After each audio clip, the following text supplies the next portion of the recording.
Oke, kita mulai aja ya. Ini mohon maaf tadi agak telat, jadi ini lemot juga ini ya koneksinya. Mudah-mudahan di tempat Anda lancar.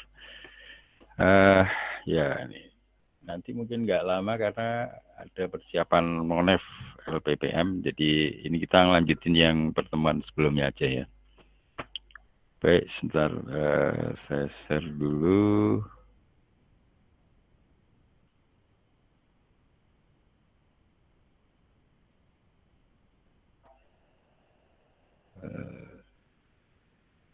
Bentar.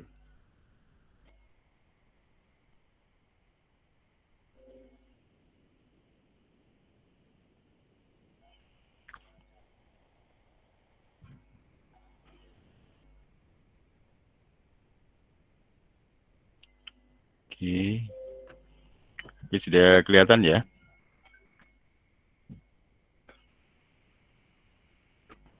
Baik, kita mulai aja. Assalamualaikum warahmatullahi wabarakatuh. Waalaikumsalam. Waalaikumsalam warahmatullahi wabarakatuh. Ya, oke. Selamat pagi dan salam sejahtera buat kita semua. Baik, ya, di pertemuan kita kali ini kita masih melanjutkan yang lalu yang belum selesai. Jadi rangkaian yang kita pelajari ini sebenarnya seputar ini ya. Jadi seputar riset, kemudian nanti Anda mendokumentasikannya dalam bentuk skripsi, dan terakhir nanti adalah publikasi. Nah, metodologi penelitian nanti tugasnya adalah tugas dari mata kuliah kita ini ada ya semacam latihan begitu ya.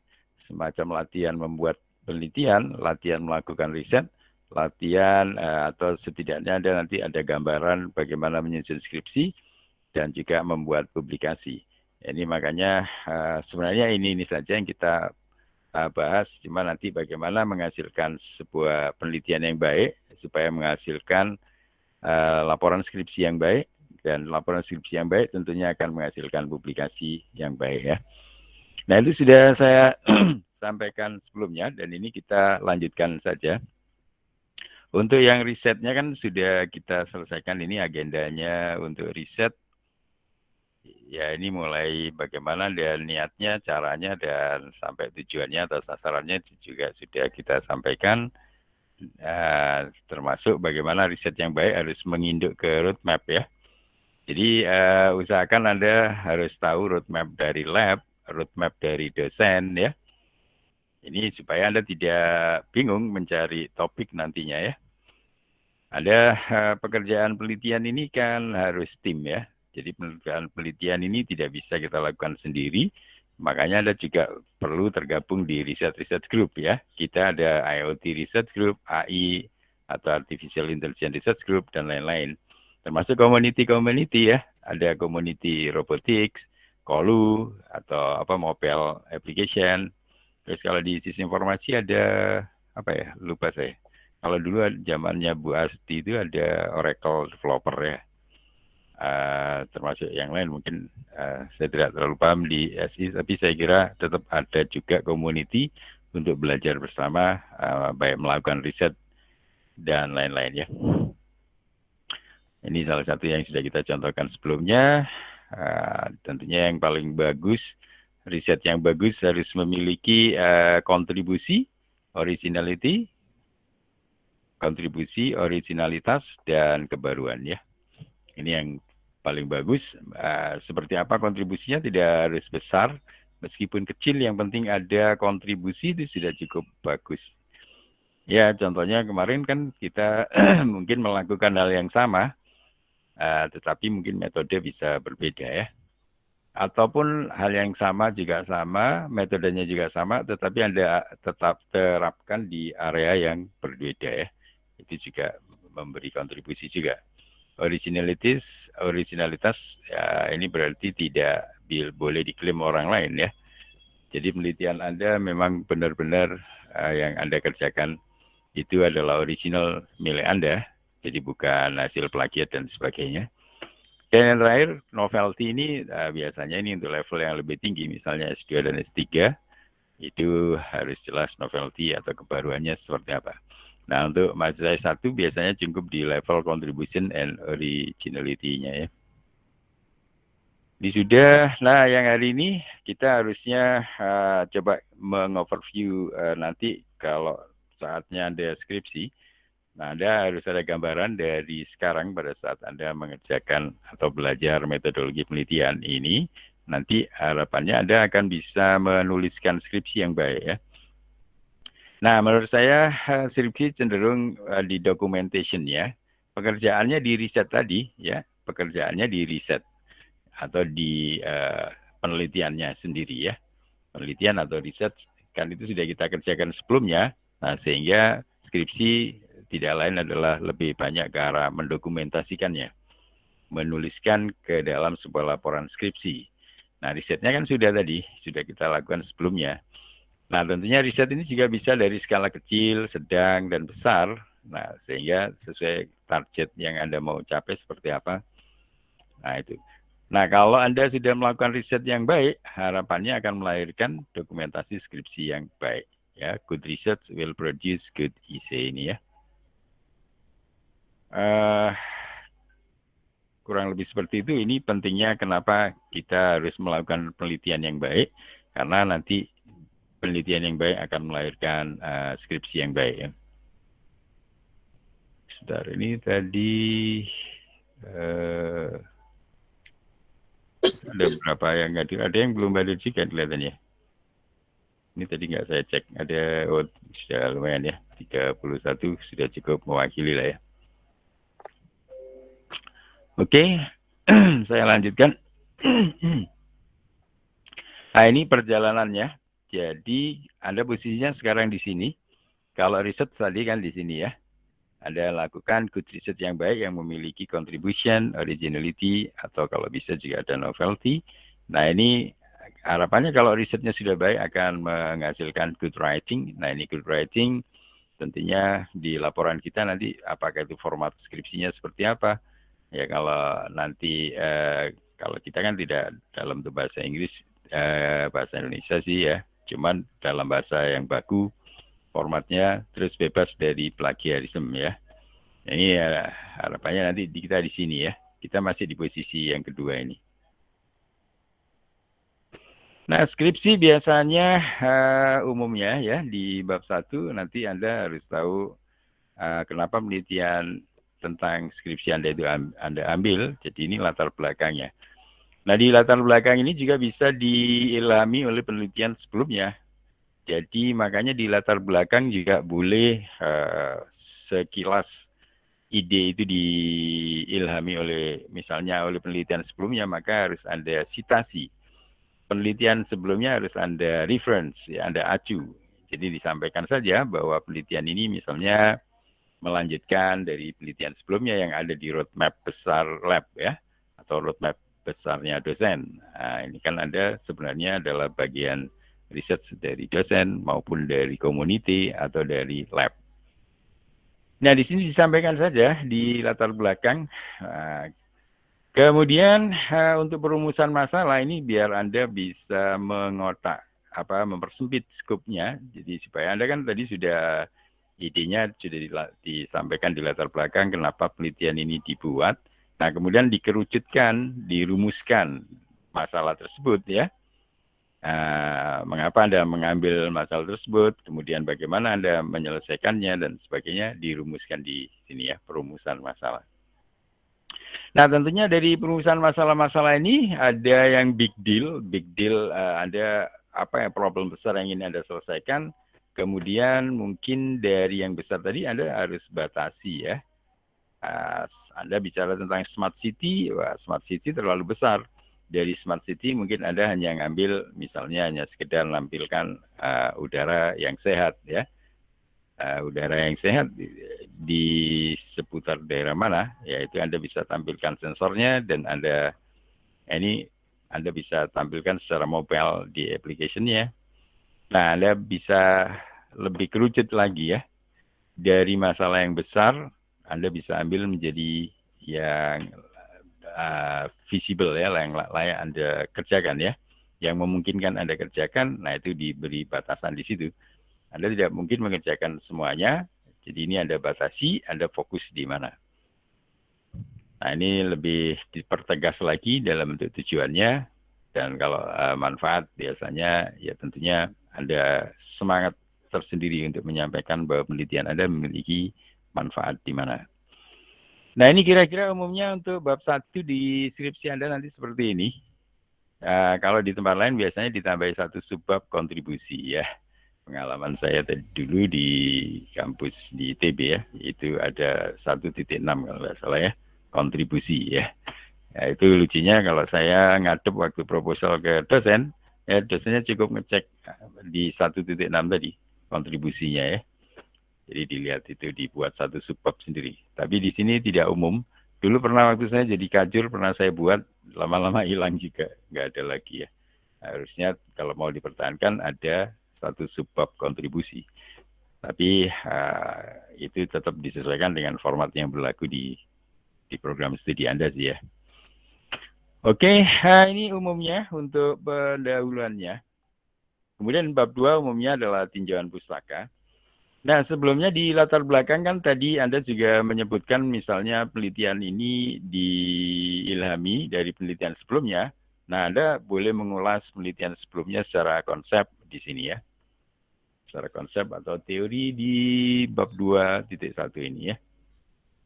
Nah, baru di 2.2 misalnya ada angkat dari teori-teori yang ada, mungkin Anda fokus di teori yang akan Anda pakai. Nah, ini Anda jabarkan di selanjutnya ya. Nah, tentunya teori ini nanti kalau butuh subbab lanjutan, ya Anda tinggal tambahkan ya. Anda membahas misalnya Anda ingin mengambil topik di bidang apa, misalnya saat ini, misalnya yang lagi tren adalah di AI ya, di Artificial Intelligence ada Natural Language Programming ya, NLP ya. Nah, NLP Anda masih fokus lagi di mana? Teori NLP-nya juga sudah Anda sampaikan. Mungkin Anda mau bikin chatbot-nya ya, misalnya di chatbot sistem penjawab otomatis dalam bentuk web itu ya. Ya, itu mungkin ada teori tentang chatbot-nya bisa juga disampaikan selain teori NLP-nya ya. Nah, misalnya seperti itu. Nah, mungkin nanti karena Anda chatbot-nya bersifat web-based atau mobile-based, ya itu tentunya Anda bisa lebih detailkan lagi teorinya, konsepnya, atau bagaimana yang nanti kalau Anda lulus, kalau Anda lupa, bisa Anda buka lagi. Oh, ini secara konsep teorinya seperti ini ya. Nah, ini di teori biasanya pentingnya seperti itu. Dan seterusnya saya kira ini masih ke pembahasan teori, dan tentunya teori biasanya kalau mensitasi atau mereference dari penelitian sebelumnya. Nah, kemarin di pertemuan sebelumnya kalau tidak salah ya, kita sarankan Anda juga perlu tool, salah satunya Mendeley ya. Mendeley Anda install di laptop, nanti di plugin-nya di Word, jadi Microsoft Word bisa jalan. Kalau Anda mau mensitasi, itu tinggal menggunakan koneksi ke Mendeley, sehingga nanti di bibliografi atau di daftar pustaka akan keluar otomatis ya. Nah, itu gunanya supaya Anda waktu mensitasi atau mengacu referensi penulis orang lain, supaya tidak ketinggalan, terdokumentasi semua dengan baik, dengan cara memanfaatkan tools Mendeley ya. Oke, ini untuk bab 2-nya. Nah, kira-kira untuk bab 3 itu umumnya seperti ini. Umumnya seperti ini, bab 3, di bab 3 umumnya bicara tentang metode ya, metode atau cara-cara bagaimana Anda nantinya akan mewujudkan dalam bentuk rancangan dan sebagainya dari penelitian Anda ya. Nah, ini biasanya merupakan tahap yang paling penting di bab 3 ini, metode ini, karena kalau metode ini tidak bisa Anda uraikan dengan jelas, nanti Anda di bab 4-nya akan kesulitan pada saat menguji ya, pada saat ingin mencari hasilnya. Experimental results-nya kan di bab 4, tetapi bab 3-nya ini yang menentukan, atau metodologi research, purpose metodologi biasanya kalau di paper-paper ya. metodologi yang diusulkan.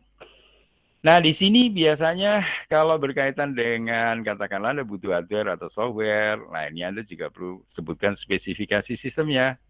Anda bekerja dengan spesifikasi sistem seperti apa ya, hardware-nya, software-nya. Nah, kemudian dari kira-kira tahap-tahap penelitian itu bisa coba Anda bikinkan rancangan besarnya ya. Rancangan sistemnya seperti apa, kalau ada hardware-nya ya hardware, dalam bentuk blok-blok diagram misalnya ya. Kalau hanya software ya bisa juga software nanti apakah Anda dalam bentuk kalau berbasis kelas itu ada kelas diagram ya. Ada statement list, apa use case ya, dan sebagainya ya di perancangan-perancangan sini ya. Nah, biasanya bisa digunakan tool apa UML tool itu ya.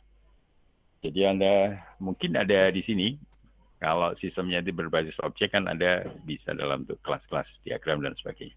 Nah, ini di perancangan sistemnya ya. Nah, setelah itu mungkin jelas dalam bentuk blok diagram dan sebagainya. Nah, kalau biasanya program, nah ini akan lebih mudah lagi diwujudkan dalam bentuk diagram alir ya, atau flowchart. Nah, ini tentunya kalau flowchart juga akan lebih memudahkan nanti pada saat Anda mendevelop aplikasinya ya.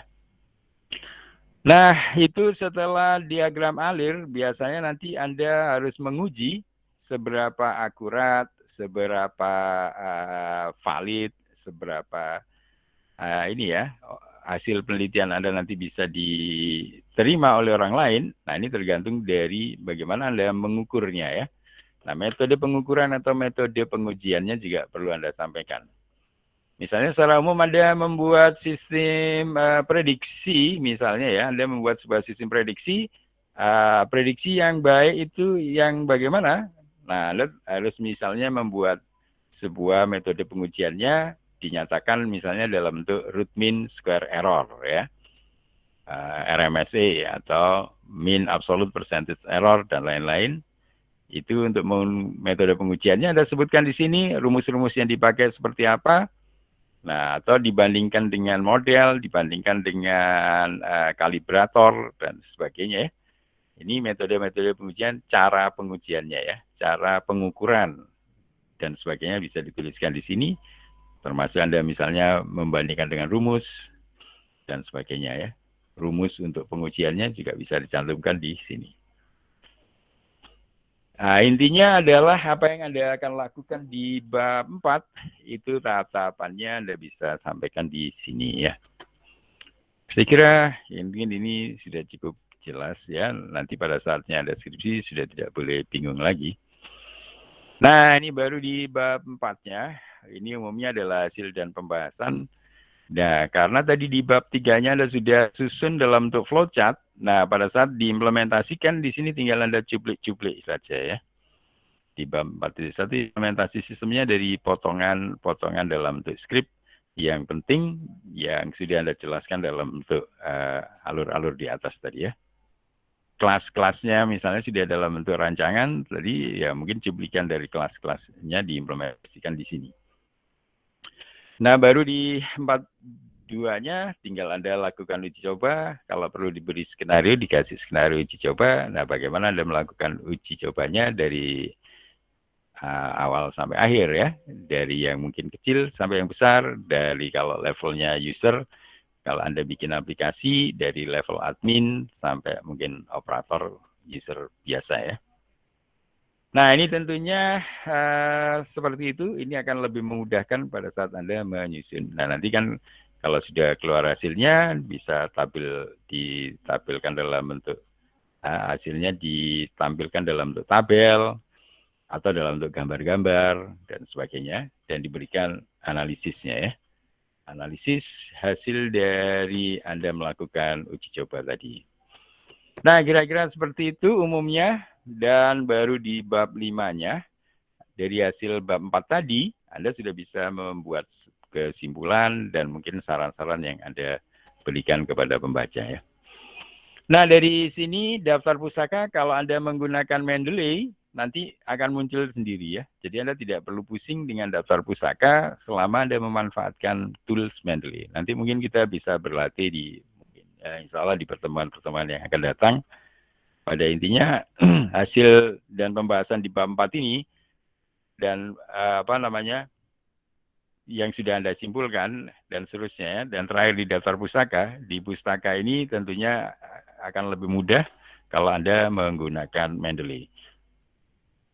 Termasuk yang di mana-mana, terutama di bab 2 ya, di bab 2 tadi, di bab 2 atau mungkin kadang di bab 1 di latar belakang juga kalau membutuhkan referensi, Anda munculkan, di bab 2 juga di citasi, dan pada saatnya Anda di bab 5, setelah bab 5 ada daftar pustaka, di daftar pustaka ini akan muncul sendiri ya. Bahasa lainnya pustaka adalah reference atau bibliografi ya. Nanti akan muncul sendiri di sini, di daftar pustaka kalau Anda menggunakan Mendeley. Nah, kira-kira seperti itu secara umum untuk menghasilkan sebuah laporan skripsi yang baik. Tentunya nanti disesuaikan dengan topik masing-masing yang diambil ya. Tetapi kurang lebih bingkainya akan tidak jauh dari itu. Nah, ini sarannya Anda bisa memanfaatkan Mendeley. Mendeley ini mungkin bisa kita praktekkan di yang akan datang. Mendeley untuk ngecek mulai Anda mengumpulkan pustaka-pustakanya, kemudian Anda pada saatnya di citasi atau di reference, Anda bisa keluarkan, formatnya bisa pakai Harvard atau pakai IEEE dan lain-lain. Nanti tinggal disesuaikan ya. Kalau dipakai di kampus biasanya mungkin Harvard dan seterusnya. Nah, kemudian yang kedua, kalau memungkinkan, dan ini memang kalau dari level mahasiswa tidak punya akses untuk plagiarismenya bisa minta tolong dosen pembimbing biasanya nanti ya. Termasuk untuk PKM juga pada saat Anda bikin katakanlah karya tulis ilmiah dan sebagainya, kan harus ada plagiarism check-nya ya. Di plagiarism check ini memang tidak semua punya, tetapi Anda mungkin bisa mencoba dulu yang versi-versi free di internet dengan kata kunci free plagiarism check gitu, online. Free online plagiarism check. Mungkin Anda dapat, tapi dia kadang menggunakan hanya kalimat dan sebagainya ya. Mungkin Anda sudah bisa coba di online. Kalau misalnya mau dalam sebuah artikel yang sudah lengkap, nah minta tolong ke dosennya ya.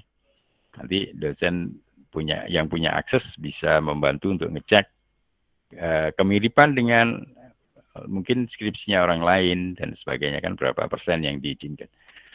Nah, kalau zaman dulu mungkin sebelum ada internet, itu penelitian di kampus lain kadang tidak menutup kemungkinan ada mahasiswa yang melakukan lagi di kampus yang berbeda. Nah, begitu sekarang di online kan, wah ternyata banyak yang mirip dan sebagainya. Nah, sekarang sudah tidak bisa sembunyi lagi, itu dengan cara ada pengecekan plagiarisme secara online ini ke repositorinya kampus masing-masing ya. Nah, ini saya kira pentingnya memanfaatkan plagiarism check dan Mendeley untuk menghasilkan skripsi yang bagus. Mungkin ada pertanyaan untuk pembuatan laporan skripsi yang baik ini?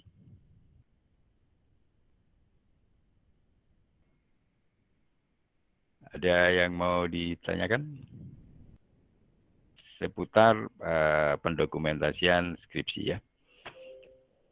Kalau tidak ada, kita lanjutkan sedikit untuk berikutnya ya. Jadi kita sudah menyelesaikan agenda riset dan documentation dalam skripsi, dan yang terakhir adalah publikasi. Jadi perjalanan riset sebenarnya akan berulang-ulang di sini ya. Jadi setelah Anda melakukan penelitiannya, kalau Anda tugasnya nanti di skripsi, ya skripsi. Kalau hanya sekedar nanti menghasilkan sebuah karya, misalnya kita kan laporan ya, laporan dari sebuah penelitian. Kalau Anda melakukan PKM, ya nanti laporan PKM, begitu ya, nantinya ya. Dan terakhir adalah yang diminta perjalanannya adalah publikasi. Ini rangkaian setelah melakukan riset, skripsi adalah publikasi. Nah, tentunya ini masih berkaitan seperti halnya laporan skripsi yang baik itu akan lahir jika Anda melakukan penelitian yang baik. Dan sekarang publikasi yang baik juga akan bisa kalau Anda melakukan riset dan skripsi yang baik ya. Jadi itu saling berkaitan. Jadi kalau risetnya sudah bagus, skripsinya juga sudah bagus, nah insya Allah akan melahirkan publikasi yang bagus. Good research and easy will produce good publication ya. Nah ini perjalanannya. Jadi kalau ini sudah Anda selesaikan, nanti risetnya sudah Anda kerjakan, penulisan laporannya juga sudah dikerjakan, baru bikin publication. Publication ini adalah untuk ke masyarakat sebagai bentuk pertanggungjawaban keilmuan yang sudah kita peroleh ya. Termasuk untuk sharing dari apa-apa yang sudah kita lakukan kepada masyarakat sehingga menjadikan ilmu kita bermanfaat. Tidak hanya ilmu untuk diri sendiri, tapi juga akan bermanfaat untuk orang lain. Nah, ini tentunya sesuaikan syaratnya saja. Jadi kalau di kita nanti misalnya syarat yudisium minimal di national conference ya, di conference nasional saja, seminar nasional, atau juga mungkin di jurnal-jurnal yang kita kelola sendiri, ada G4C, ada Scan, ada GIFTI, dan lain-lain di kampus kita ya. Atau lebih bagus lagi, kalau yang bereputasi di luar yang kita kelola, juga itu lebih bagus. Jadi Anda punya pengalaman yang lebih tinggi. Ada jurnal nasional terakreditasi, ya. Ada SINTA 1, 2, 3, 4, 5, 6. Ya. Jadi Anda bisa mencoba di jurnal nasional terakreditasi yang ada di Indonesia ini. Lebih bagus lagi kalau bisa ke international journal ya. International journal pun ada yang berindeks Scopus, ada yang tidak ya. Ada yang bereputasi, ada yang tidak. Maksudnya ya international journal, tetapi indeksnya yang bisa bermacam-macam. Nah, semakin terindeks yang tinggi, ya itu tentunya akan semakin sulit untuk masuk ya. Tetapi bisa lebih membanggakan jika Anda bisa menembusnya ya. Nah ini kira-kira, jadi ini sudah yang terakhir, kalau ini sudah bagus, nah Anda berhak mendapat medali ini ya. Anda bisa lulus ya, tentunya karena syarat yudisium, selain skripsi nanti biasanya menulis paper publikasi ya. Nah ini ada beberapa tips, ini saya kumpulkan dari termasuk workshop-workshop yang pernah saya ikuti, dan secara umum juga pada saat kita mau menulis publikasinya. Dan kalau di level PKM, ini di PKM yang karya tulis, gagasan tertulis, ataupun di artikel ilmiah, PKM AI ya, di artikel ilmiah, itu juga hasilnya adalah dalam bentuk publikasi ilmiah, dan tentunya nanti bisa dipelajari tips-tips penulisannya ini ya. Yang pertama tentunya dari sisi jurnal. Nah ini tentu kita harus memilih dan mengenali jurnal di mana kita akan mengirim atau mensubmit dari karya tulis kita atau dari makalah kita ya. Nah ini bisa dipelajari kalau dia biasanya online. Zaman sekarang kan semua sudah online, jadi tinggal dicek saja. Misalnya nanti Anda sekedar ingin ke G4C, ya Anda tetap juga harus pelajari format di G4C seperti apa dan sebagainya ya. Biasanya ada guide for author ya. Guide for author ini adalah panduan petunjuk buat autornya, itu perlu dibaca-baca dulu ya. Ini berlaku untuk semua jurnal, tentunya seperti itu yang pertama ya, mengenali jurnalnya dulu. Kemudian bisa dilihat skopnya atau bisa dilihat dari isinya ya. Dari isi dari jurnal yang tadi sudah kita coba bidik ya. Itu dari isinya bisa kita lihat dari yang sudah diterbitkan sebelumnya ya. Dari artikel-artikel yang dimuat di jurnal tersebut seperti apa modelnya. Ya, kita bisa lihat dari artikel-artikel yang sudah ada, termasuk dari skopnya, dan nah, kita perlu juga bikin latihan-latihan ya. Ini tentunya dari satu jurnal dengan yang lain biasanya agak berbeda di sini dari skopnya ya. Nah, kemudian pada saat publication atau publikasi, nanti jangan lupa selalu biasanya juga diminta hasil cek plagiarismenya ya. Pengecekan plagiarisme seperti tadi, kita bisa, kalau dari Anda mahasiswa, bisa minta tolong ke dosen, bisa menggunakan Identikit atau Turnitin. Dulu kita berlangganan Identikit, sekarang ganti ke Turnitin ya. Nanti Anda mahasiswa boleh minta tolong ke dosen pembimbing untuk ngecekkan sebelum dipublikasi ya. Dan tentunya perlu kita pelajari juga cara submitnya seperti apa. Nah, termasuk cara menjawab telaah ini, maksudnya kalau dari mungkin yang sudah ada juga, atau kalau Anda mau mencoba, nanti kan tidak langsung lolos ya. Biasanya waktu kita submit, itu kadang juga diterima, tapi dengan perbaikan, gitu, revision, accepted by revision. Jadi Anda tetap diterima, tapi banyak revisi yang harus Anda buat. Revisi itu pun bisa dari yang minor sampai yang mayor. Revisinya sedikit saja atau bisa sampai yang banyak ya. Bahkan kalau sudah terlalu banyak, mungkin tidak menutup kemungkinan pada saat di reject ya. Kalau Anda punya publication, Anda submit dan di reject, tidak perlu patah semangat. Jadi kalau paper kita ditolak, itu bisa nanti kita telaah lebih lanjut kenapa ditolaknya. Nah, dari situ pengalaman ditolak akan membuat Anda lebih mahir lagi membuat paper publikasi ya. Nah, kira-kira seperti itu perjalanannya. Dan ini diberikan tips-tips untuk memilih jurnal, bisa menggunakan link-link seperti ini. Ya, ada kalau pakai Eden Swiding, itu ada jurnal selektornya, termasuk di Springer, ada seperti apa ya, helpdesk, dilihat di helpdesk-nya. Dan perlu dilihat juga hal-hal yang misalnya, jurnal yang predator ya, jurnal yang abal-abal, itu juga perlu diperhatikan ya. Nah, pada saat ini untuk membantu publikasinya itu lancar, ini disarankan juga proofreading, ini terutama yang berbahasa Inggris ya. Tapi kalau di S1 Anda nanti syarat judisium tidak harus bahasa Inggris. Tapi syukur-syukur sekarang kan anak-anak juga ada yang sudah menembus ICT, saya lihat mahasiswa 2020 kita sudah bisa menembus ICT, International Credit Transfer Program. Nah, harapannya nanti dia waktu menuliskan skripsinya ataupun menuliskan publikasinya ya terutama, itu bisa mengambil yang ke international conference misalnya, atau di international journal ya, tentunya perlu bahasa Inggris dan di sana perlu proofreading untuk mengecek dari sisi bahasa. Mungkin ide kita bagus, tetapi secara bahasa kita tuliskan amburadul, sehingga orang yang baca tidak paham. Nah, ya biasanya kadang kita pakai Google ya, Google masih tidak bisa menerjemahkan dengan bagus. Nah, itu kadang masih kita perlu proofreading orang lain yang lebih mahir untuk memformat bahasa Inggris kita dengan lebih baik secara grammarnya dan sebagainya ya. Nah, ini tentunya tips-tips untuk bisa membuat artikel publikasi yang baik ya. Ini diadopsi dari materi Studium Journal ini yang pernah saya ikuti tahun 2016 pada saat saya S3 ya. Nah, setidaknya untuk menulis artikel, beberapa kesalahan yang umum terjadi. Nah, kenapa ditolak misalnya? Nah, banyak yang ditolak karena salah satunya tidak sesuai skopnya. Ini kita lagi bikin international conference sekarang di IEEE misalnya, yang insya Allah bulan Oktober ini, ada ITIS 2021.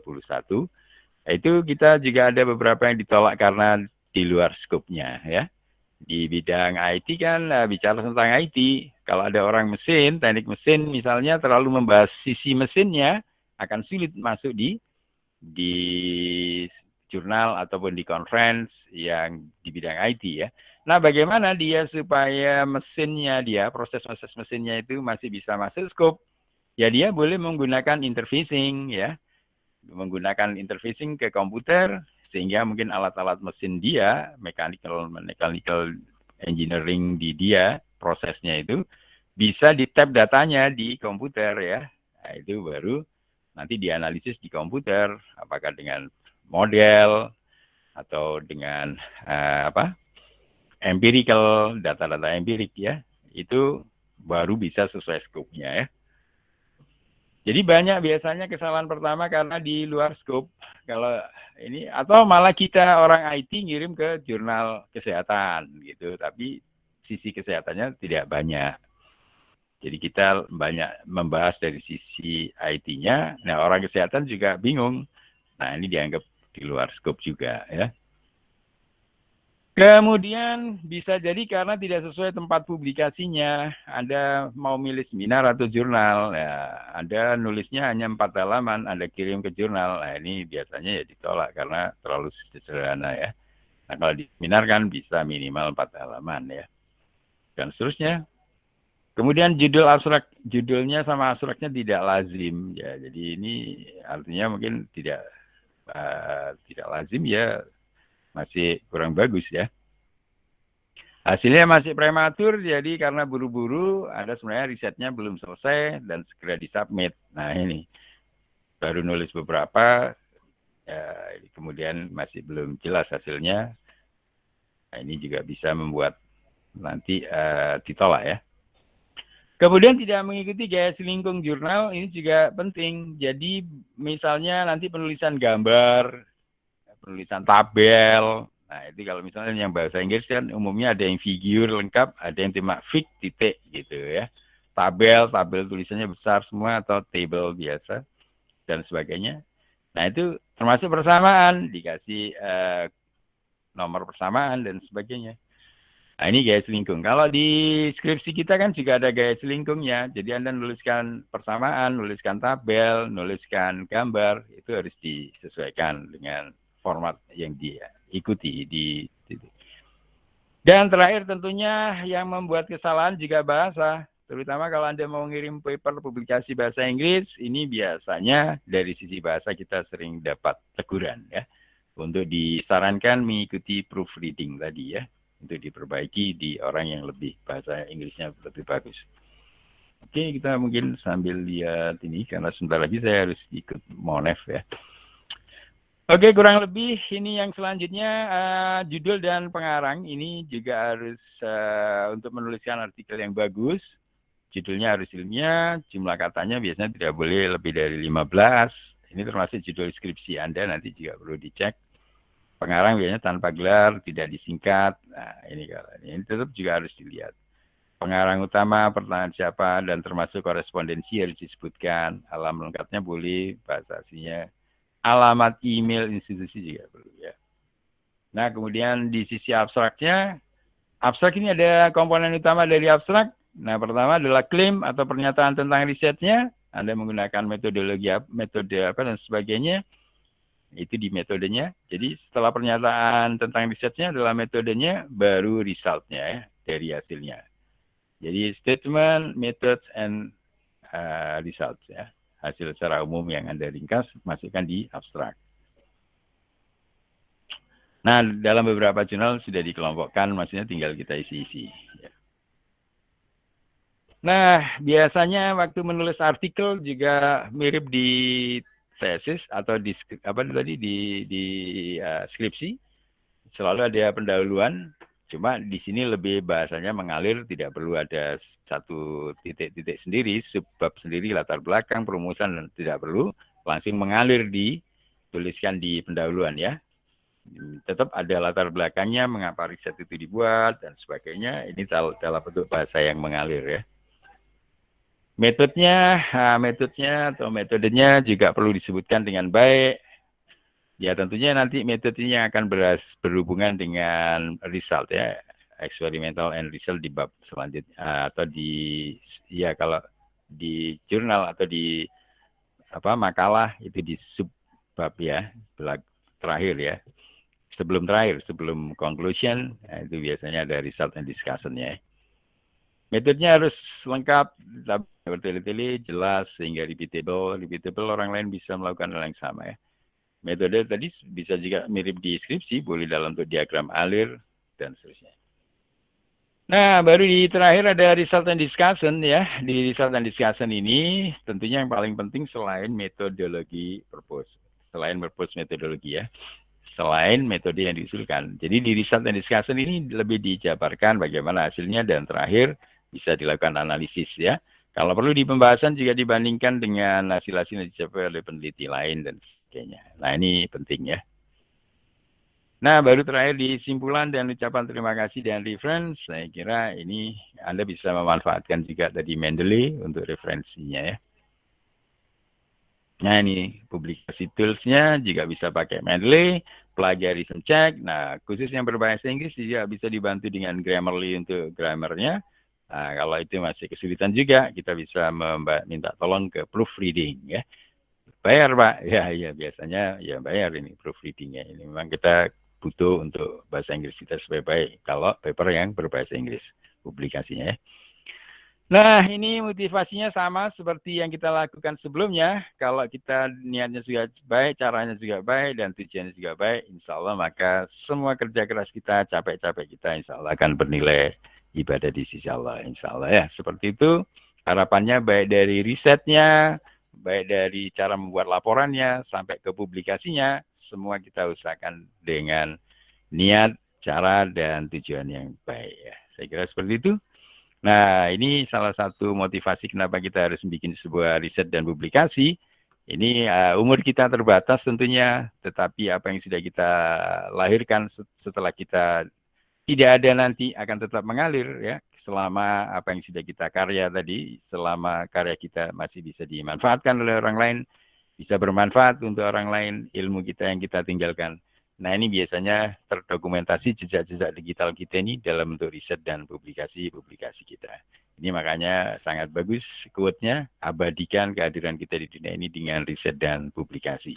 Nah inilah salah satu semangat kenapa Anda harus melakukan riset, kenapa nanti Anda menulis yang baik dan tentunya menghasilkan publikasi yang baik, tentunya supaya kita memberikan peninggalan-peninggalan yang baik di dunia ini pada saat kita sudah tidak ada di sini, namun karya-karya kita masih bisa bermanfaat untuk orang lain dan tentunya insya Allah pahala juga akan tetap mengalir kepada kita.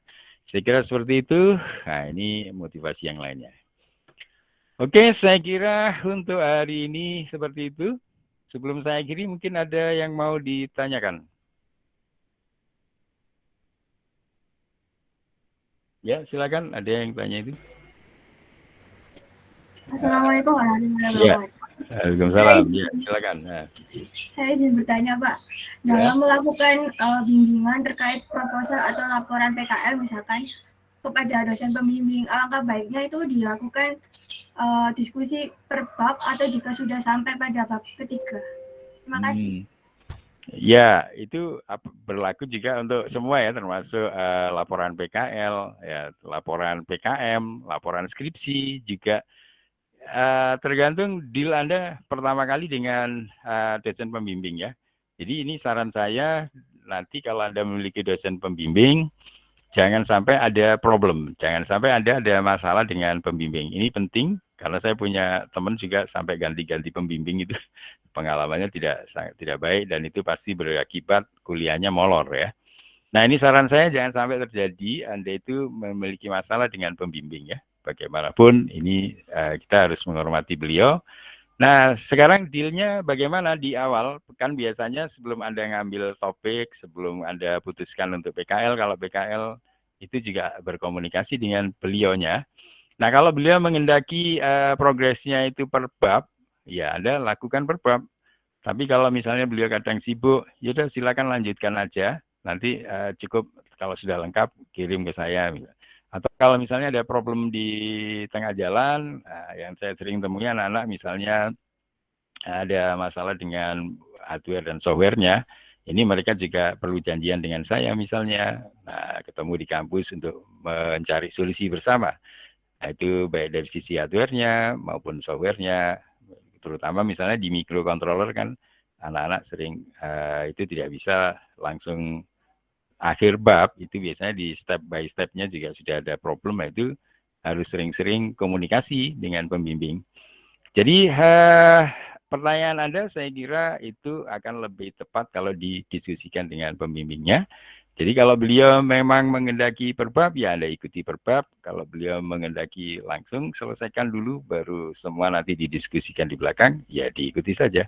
Cuman Anda mungkin tetap ada kewajiban memprogres lewat email atau lewat WA ya. Saya kira itu lebih baik, jadi supaya tidak bingung tiba-tiba begitu sudah jadi lengkap, nanti ada yang kurang berkenan di yang sudah dikerjakan kan jadi repot. Ya, jadi saran saya harus bikin komunikasi yang baik dengan pembimbing. Dan tentunya seperti apa hasil diskusinya itu berusaha Anda komitmen ya. Itu saja saya kira. Ya, sudah menjawab ya? Sudah menjawab Pak, terima kasih. Ya, oke, sama-sama. Mungkin ini sudah cukup dulu ya, karena saya sebentar lagi ada monep di LPPM.